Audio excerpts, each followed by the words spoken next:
ایک چیز تو یہ کہ عورت لازم نہیں ہے کہ وہ ان ایجوکیٹڈ ہے تو وہ اپنے لیے کچھ نہ کر سکے، لیکن پہلا ہی تشدد کا وار اپنے آپ پر اگر آپ برداشت کریں گے، اور عورت برداشت کرتی ہے، عورت برداشت کرتی ہے صرف اس لیے کہ چلیں اپنا گھر بن جائے، گھر بن جائے، کچھ بن جائے، لیکن جب اس کو وہ بیئر کرتی رہتی ہے، جتنا وہ بیئر کرتی ہے تو سامنے والا اس کو اور کوشش کرتا ہے پریشر۔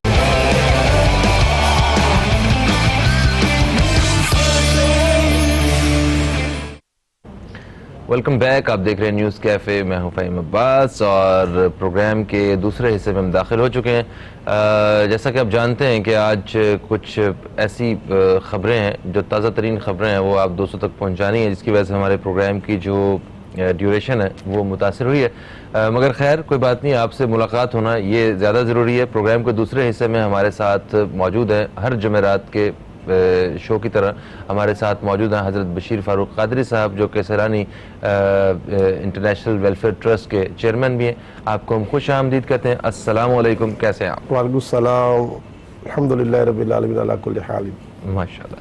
آپ کو دوستوں کو بتاتا چلوں کہ آپ کال کر سکتے ہیں، کال کر کے اپنے ہمارے پروگرام میں کوئی سوال استخارہ کے حوالے سے، روحانی شرعی مسئلے کے حوالے سے آپ کچھ بھی پوچھنا چاہتے ہیں، کوئی رہنمائی کے حوالے سے، تو آپ ضرور رابطہ کیجیے گا۔ اس کے لیے نمبر یہ نیلی پٹی میں آپ دیکھ رہے ہیں، یہاں پہ آپ کو رابطہ کرنا ہوگا، اور تب تک جو ہے ہم کچھ اور شرعی جو ایشوز، جو مسائل یا کچھ سوالات وغیرہ جو ہیں ہم وہ ان سے بات کریں گے حضرت بشیر فاروق قادری صاحب سے۔ سر، ہم وقفے سے پہلے بات کر رہے تھے خواتین کے اوپر بڑھتے ہوئے مظالم کے حوالے سے، تو اسی حوالے سے بات نکلی جہیز کے معاملات میں اور جائیداد کے حوالے سے، وراثت۔ ہم یہ دیکھتے ہیں ایک سوسائٹی میں ایسا ہوتا ہے کہ جب بچی کو، بیٹی کو، بہن کو جب وراثت میں حصہ دینے کی باری آتی ہے تو ہم اسے حصہ نہیں دیتے ہیں، ہاں اس کو جہیز دل کھول کے دے دیتے ہیں کہ یہ لو، یہ تیرا ہو گیا حصہ، اور جو وراثت کی تقسیم ہے وہ لڑکوں بیٹوں میں ہی کی جا رہی ہوتی ہے۔ تو یہ ایک ان کا حق ہے، پہلا حق ہے جو انہیں گھر سے ملنا ہوتا ہے، اور انہیں وہ نہیں مل پاتا ہے۔ یہ شادی دھوم دھام سے کر دیتے ہیں کہ تمہاری شادی پہ اتنا خرچہ ہوا ہے اور جہیز اور وراثت میں حصہ ختم۔ تو اس بارے میں کیا کہتے ہیں، اس سوچ کے بارے میں ہم کس طرف جا رہے ہیں، اور اس کو شرعی انداز سے دیکھا جائے تو کیا یہ لیگل ہے، اس کا کوئی مطلب کچھ جسٹیفائی ہوتی ہے چیز؟ بسم اللہ الرحمن الرحیم۔ اسلام کے اندر کوئی شخص کوئی شرعی مسئلہ پوچھنے جائے کسی سے تو اس کو شرعی مسئلہ بتانے پر عالم اور مفتی جو ہے کوئی اجرت نہیں لے سکتا۔ اچھا۔ لیکن سوائے ریاست، یہ جو وراثت ہے، اگر وہ چاہے گا کہ مجھے آپ اس مسئلے کی اجرت دیں تو آپ ان کو اجرت دیں گے، یعنی اسلام میں یہ مسئلہ اتنا اہم ہے۔ اچھا۔ اور قرآن پاک میں پورا مفصل اس کا جو ہے نصاب مرتب کیا گیا ہے۔ بالکل صحیح ہے۔ اب مصیبت یہ ہے کہ جو لوگ حکم مارتے ہیں، اب وہ لڑکیاں عدالت میں اگر جاتی ہیں تو ہماری عدلیہ کے معاملات اتنے دکھ والے ہیں کہ وہ سمجھتے ہیں کہ ہم بوڑھی ہو کے مر جائیں گے مگر ہمیں انصاف نہیں ملے گا۔ صحیح ہے۔ تو بس یہ سب سے بڑا المیہ یہ ہے اس وطن عزیز کا، آج اس کو بنے ہوئے 70 سال زیادہ ہو گزر گئے، کہ ہماری عدلیہ کے نظامات کو ذرا دیکھا جائے کہ جہاں یہ جو ریاست کے لوگ پس رہے ہیں، اس وقت 22 کروڑ عوام میں 21 کروڑ عوام تکلیف میں ہیں، اور 1 کروڑ عوام دنیا میں شاید کوئی ایسا ملک نہیں ہوگا جس میں اتنی بے انصافی ہوگی۔ اور آپ نے وہ حضرت علی کا مقولہ سنا ہے کہ بغیر اسلام کے ریاست چل سکتی ہے، بغیر عدل کے نہیں چل سکتی۔ بے شک بے شک۔ تو ہوش کے ناخن لے ہماری ریاستیں جو ذمہ دار ہیں، اور وہ چاہے وہ کسی شعبے کے بھی لوگ ہیں، ہوش کے ناخن لیں، ریاست کو انصاف دیں۔ پھر کسی کی مجال نہیں ہے کہ بیٹی کا حق مار دے، وہ اپنے من سے تو مار رہے ہوتے ہیں نا، لیکن بچی کہاں جائے؟ اگر ہماری عدالتوں کو یہ احساس ہو جائے کہ یار یہ تو بہت بڑا ہم پر قیامت کو پوچھ گئی، کیونکہ اللہ تعالیٰ نے واضح فرما دیا کہ ثم لتسألن یومئذ عن النعیم۔ تو جتنے وکلا، جج وغیرہ ہیں، جتنی عدالت ہیں، چاہے چھوٹی عدالت ہو بڑی عدالت ہو، ان سے یہ پوچھا جائے گا کہ تم کو ہم نے بٹھایا تھا یہ بنا کر، یہ بنا کر، جج بنا کر، وکیل بنا کر، تم نے کیا کیا؟ تو ان کی جتنی نمازیں، روزے، حج، زکوٰۃ ہوگی وہ دھری کے دھری رہ جائیں گی۔ صحیح صحیح۔ سر، اس پہ مجھے ایک اور کویسچن ریز کرنا ہے۔ ایک کالر ہمارے ساتھ ہیں، انہیں شامل کر لیتے ہیں پہلے۔ السلام علیکم جی، کون ہے ہمارے ساتھ؟ میں رقیہ بول رہی ہوں پشاور سے۔ رقیہ صاحبہ پشاور سے، آپ کو ہم خوش آمدید کہتے ہیں، کیا کہنا چاہیں گی؟ میں مولانا صاحب کو السلام علیکم۔ وعلیکم السلام۔ مولانا صاحب میں آپ کو حامد لیاقت کے پروگرام سے دیکھ رہی ہوں لیکن آپ سے بات چیت نہیں ہوتی. مولانا صاحب میری بیٹی ہے, اس کا نام صابرہ ہے اور اس کے شوہر کا نام ثناء اللہ ہے, لیکن دونوں کی آپس میں نہیں بنتی. 2 سال ہو گئے تھے, وہ شادی کے بعد 2 سال بعد آیا ہے, 1 مہینہ گزار کر شادی میں اور پھر ملیشیا چلا گیا تھا. لیکن اب کیوں دونوں کی نہیں لگتی اور بچے بھی نہیں ہیں, لڑائی جھگڑے بہت زیادہ کرتے ہیں. ٹھیک ہے, آپ پروگرام دیکھیے. ہم ابھی وقفے کے بعد جب واپس آئیں گے نا تو پھر ہم آپ کو انشاءاللہ جواب دے دیتے ہیں. ٹھیک ہے. دیکھیں بہن, آپ ہمارا پروگرام فرما رہی ہے, بہت عرصے سے دیکھ رہی ہے. ایک ہمارے پاس ہم سے رابطے کا بڑا آسان ذریعہ ہے اور وہ ہے ہمارے پاس خط لکھنے کا طریقہ. سیلانی ویلفیئر بہادر آباد کراچی کے پتے پر آپ خط لکھ کر اپنے احوال بھیجیں نا, تو الحمدللہ ہم صبح سے لے کر شام تک یہی کر رہے ہوتے ہیں کہ ہر ایک کو جوابات دے رہے ہوتے ہیں. ایک تو ذریعہ یہ تھا, چلو آپ کا اتنے عرصے بعد رابطہ ہو گیا. آج جمعرات کا دن ہے, پیارے آقا فرماتے ہیں جمعرات حاجتوں کی پورے ہونے کا دن ہے, تو آپ مہربانی کر کے اس دن سے فائدہ اٹھائیں, اللہ کی بارگاہ میں خوب دعائیں مانگیں. اور اللہ تعالیٰ کے پیارے رسول صلی اللہ علیہ وسلم نے جو ہمیں سلیقہ سکھایا کہ ایک صحابی رسول صلی اللہ علیہ وسلم تشریف لائے, انہوں نے اپنے غم بیان کیے, تو آقا نے فرمایا تقوی کے ساتھ اور صبر کے ساتھ لا حول ولا قوت الا باللہ العلی العظیم, یہ بے حساب پڑھو. تو میری پیاری بہن, دنیا کا ہر غم جو ہے اس وظیفے سے ختم ہو سکتا ہے تقوی اور پرہیزگاری کے ساتھ, تقوی اور صبر کے ساتھ لا حول ولا قوت الا باللہ العلی العظیم کثرت سے پڑھیں انشاءاللہ. جیسے حضرت عوف بن مالک رضی اللہ تعالیٰ حضور کے پاس آئے اور حضور سے یہ 2 باتیں لے کر گئے, تقوی اور صبر, اور پھر یہ وظیفہ, ان کا کام اسی وقت ہو گیا. انشاءاللہ آپ کے غم بھی دور ہو جائیں گے انشاءاللہ. اچھا, ہم بات کر رہے تھے یہ وراثت کے حصوں کے حوالے سے. آپ نے عدلیہ کے حوالے سے انصاف کے جو عدالتی نظام ہے ان کے بارے میں تو آپ نے روشنی ڈالی ہے, مگر آپ ان لوگوں کو کیا کہنا چاہیں گے کہ جو خود ان بھائیوں کو جو بہنوں کو حصہ نہیں دیتے ہیں اور بہنیں عدالت سے رجوع نہیں کرتی, وہ خود ہی اس چیز کو کہ ٹھیک ہے وہ میرے بھائی کو ضرورت تھی. صحیح مسئلہ یہ ہے کہ جرت لوگوں کو کب پیدا ہوتی ہے, جب قانون کی محافظت نہیں ہو رہی ہوتی. دیکھیں بھائیوں کو جرت کیسے پیدا ہوئی, کو پتا ہے کہ ہم بہن کا حق مار دیں گے نا تو ہم سے کوئی پوچھنے والا نہیں ہے. جب ایک ڈر ہوگا نا, ڈر.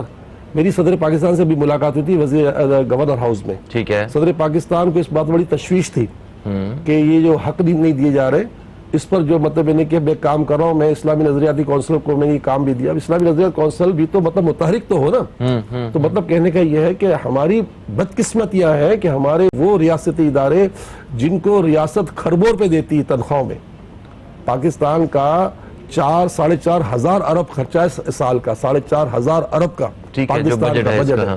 تو بھائی یہ بجٹ کس پہ دیا جا رہا ہے, ان کو دیا جا رہا ہے نا جو ذمہ دار ہیں, ان کو متحرک ہونا چاہیے. سر بھائی کی جرت کیوں ہوئی؟ جرت اس لیے ہوئی کہ اس کو پتا ہے کہ یہ کچھ نہیں کر سکتی, میرا بہن ہی کچھ نہیں کر سکتا.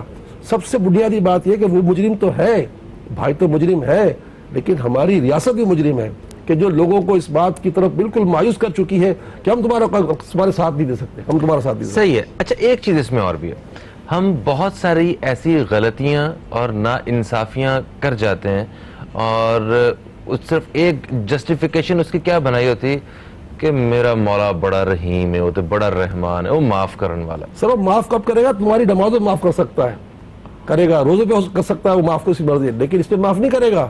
حقوق العباد ہے بھائی. یہ کسی نے کسی کی ایک بالش زمین قبضہ کی, ایک بالش, تو قیامت کے دن اسے 7 زمینیں, پوری زمین ہے نا, ایسی 7 زمینیں اس کے گلے میں ایک ہار بنا کے ڈالی جائیں گی. وہ تو کیا اس کا حشر ہوگا. یعنی آپ سوچیں تو صحیح, یہ جو معاملات ہیں نا, میں نے نماز پڑھی اللہ مجھے معاف کرے, وہ اس کی وہ الگ بات ہے, معاف کرے نہ کرے, لیکن یہ حقوق العباد ہے بھائی. یہ اس سے بہت بڑا سخت معاملہ ہے. آپ سوچیں کہ امام علیہ السلام فرماتے کسی نے کسی کے 3 پیسے کھا لیے, 700 نماز دینی پڑیں گے اس کو, 3 پیسے پر 700 نمازیں. اور اگر وہ اس کو کہتا ہے نمازی نہیں تھا تو جس کی کھائے نا اس کی گناہ اس میں ڈال دی جائیں گے. آپ سوچیں تو صحیح. اللہ اکبر. کالر ہمارے ساتھ ہیں, شامل کریں گے. السلام علیکم جی, کون ہے ہمارے ساتھ؟ جی دوبارہ کال کر سکتے ہیں آپ. کال کرنے کے لیے نمبر جو ہے وہ اسکرین پہ آپ کو نظر آ جائے گا. اور ابھی ہم کچھ کالز لیں گے, اس کے بعد وقفے پہ جائیں گے, تو پھر آ کے ہم جلدی آپ دوستوں کے سوالات اللہ تعالیٰ نے بڑا زبردست جو ہے سلیقہ سکھایا ہے ریاست کے, اس کو مطلب کہ وراثت پر اور سب کو چاہیے کہ وہ اس معاملے میں بالکل بددیانتی نہ کرے. اچھا اگر آپ نے یہ کیا نا, پھر قرآن کیا کہتا ہے, وما اصابکم من مصیبہ فبما کسبت ایدیکم, تم نے جو ایسا کیا نا, تم سن لو کہ جتنی مصیبت تمہارے ساتھ چل رہی ہے نا, یہ تمہارے کرتوت کی وجہ سے. جو بندہ کسی کا حق مارتا ہے نا, پھر بیماریاں بھی ہیں اور یہ بھی ہے اور وہ بھی ہے اور تباہی بھی ہے, بربادی بھی ہے, گھر میں امن باہر بے چینی, گھر میں باہر بے چینی, یہ سب اپنے کرتوت کی وجہ. قرآن کہہ رہا ہے بھائی, بندہ کہتا ہے نصیب کی بات ہے, نصیب نہیں, یہ نصیب کی بات نہیں ہے, یہ تمہارے کرتوت کی وجہ سے. وما اصابکم من مصیبہ. بالکل صحیح, بالکل صحیح. ایک اور کالر ہمارے ساتھ ہے, انہیں شامل کریں گے. السلام علیکم جی, کون ہے ہمارے ساتھ؟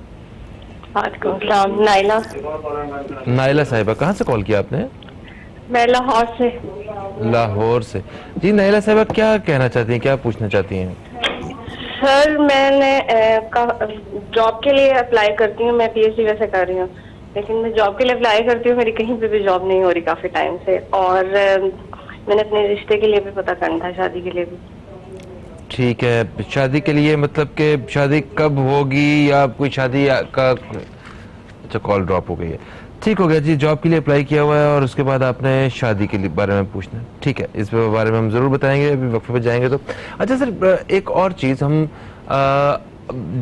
وہ لوگ جن کو اللہ تعالیٰ نے ایک وہ حیثیت دی ہوئی ہے کہ وہ ان کے ملازمین ہیں, وہ ایک سٹاف ہے, ایک کام, ایک لوگوں کا رزق بندھا ہوا ہے ان لوگوں کے ساتھ, یہ بھی خوش نصیبی بھی ہے, مگر ان کے سٹاف کو, ملازمین کو یہ ایک مسئلہ اور شکایت ہوتی ہے کہ ہمیں وقت پہ پیسے نہیں دیے جاتے اور بلا وجہ پیسے کاٹ لیے جاتے ہیں. تو ان لوگوں کے بارے میں کیا آپ کا شرعی طور پہ کیا کہتے ہیں آپ؟ بھائی تو بچہ مجھے جانتا ہے کہ ہمارے نبی کیا فرما چکے ہیں کہ مزدور کو اس کے پسینے سوکھنے سے پہلے مزدوری دے دی جائے. بے شک. تو آپ سوچیں نا یار کہ آپ مطلب یہ نہیں کہ کسی کے ساتھ, اچھا چھوٹی آدمی کا تنخواہ کا یہ عالم ہے کہ اس کی تو 20 دن تنخواہ ختم ہو جاتی ہے. جی ہاں. تو اب یہ تو ایسے مسائل ہیں کہ اب کسی کو یہ بھی اس کا بھی ادراک نہ ہو, پھر کس چیز کا ادراک رہے گا اس کو. اور پھر وہ یقین یاد رکھیے گا, کلکم راعین و کلکم مسئول عن الرعایا, تم میں سے ہر شخص نگران ہے, تم سے تمہاری رعایا کے بارے میں پوچھا جائے گا. تو یہ سیٹھ صاحب جس کے پاس 4 ملازم ہیں, اس سے 4 کا پوچھا جائے گا کہ تم نے اس کے ساتھ کیا برتاؤ کیا. اور یہ طے شدہ باتیں, میری وہ آیت بار بار ریپیٹ کر رہا ہوں کہ تم جو آج مصیبت میں ہو نا, تمہارے کرتوت کی وجہ سے. قرآن کہتا ہے تم یہ مت بولو ہمارا نصیب خراب ہے, پاکستان کا نصیب خراب ہے, ایسی نہیں بولا کرو. وما اصابکم من مصیبہ فبما کسبت ایدیکم, تم کو جو مصیبت پہنچ رہی ہے تمہارے ہاتھوں کی وجہ سے پہنچ رہی ہے. تو ہم اجتماعی طور پر اپنے آپ کو سدھاریں, من حیث القوم اپنے اندر تبدیلی لائیں. نمازوں سے مسجد تو آج بھی بھری ہوئی ہے الحمدللہ, لیکن معاملات سے ہمارا بیڑا غرق ہو چکا ہے.